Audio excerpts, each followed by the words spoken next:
श्री शिवाय नमस्तुभ्यम। दोस्तों, हर हर महादेव। जैसा कि आप सब लोग जानते हैं कि पितृपक्ष चल रहे हैं और पितृपक्ष में इन 5 लोगों को भोजन अवश्य कराना चाहिए, जिससे कि यह भोजन सीधे आपके पितरों तक पहुंच जाए। तो वो कौन कौन से 5 लोग हैं? पहला नंबर आता है गाय का। तो गौ माता को भोजन अवश्य देना चाहिए। गौ माता को श्राद्ध पक्ष में भोजन देने से यह भोजन सीधे सभी देवताओं तक पहुंच जाता है। बोलो जय गौ माता की जय। इसलिए गौ माता को भोजन अवश्य कराना चाहिए। दूसरा स्वांग आता है। स्वांग को भोजन क्यों कराया जाता है? क्योंकि यह भोजन सीधे यमराज, ये स्वांग जो होता है वो सीधे यमराज के मार्ग का अनुसरण करता है। और यमराज के मार्ग के 2 ही अनुसरण करने वाले होते हैं। 2 कुत्ते हैं जिनका नाम है, पहले कुत्ते है श्याम और दूसरा स्वाद। तो इन दोनों को भोजन अवश्य कराना चाहिए। तो स्वांग को भोजन अवश्य कराना चाहिए। इसलिए स्वांग को भोजन कराने से यह भोजन सीधे यमलोक पहुंचता है, यमराज तक पहुंच जाता है।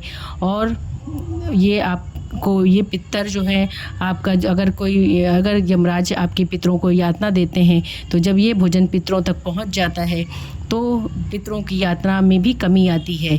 इसलिए पितृ पक्ष में यह दान करने से, यह अनुष्ठान करने से, पिंडदान करने से यह आपको उनकी यातनाओं को कम कर देता है। इसलिए श्वान को श्राद्ध पक्ष में भोजन अवश्य कराना चाहिए।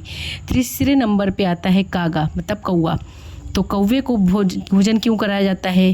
क्योंकि कौवा जो है यमराज का प्रतीक है, यम का प्रतीक है और यह सीधे यम लोक तक जाता है।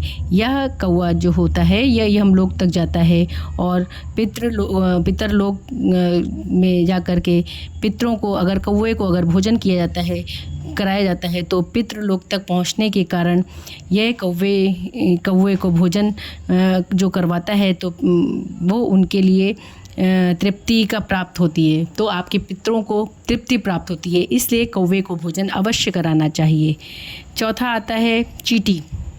चींटी जो होती है यह त्याग का होता है, इसलिए चींटी को भोजन अवश्य कराना चाहिए। श्राद्ध पक्ष में भोजन, जो चींटी को जो भोजन कराता है, आटा देता है, उसको सुख और समृद्धि की प्राप्ति होती है। इसलिए श्राद्ध पक्ष में चींटी को आटा अवश्य देना चाहिए, चींटी को भोजन अवश्य कराना चाहिए। 5वां नंबर आता है अग्नि का। तो श्राद्ध पक्ष में अग्नि को स्वधा कहा जाता है।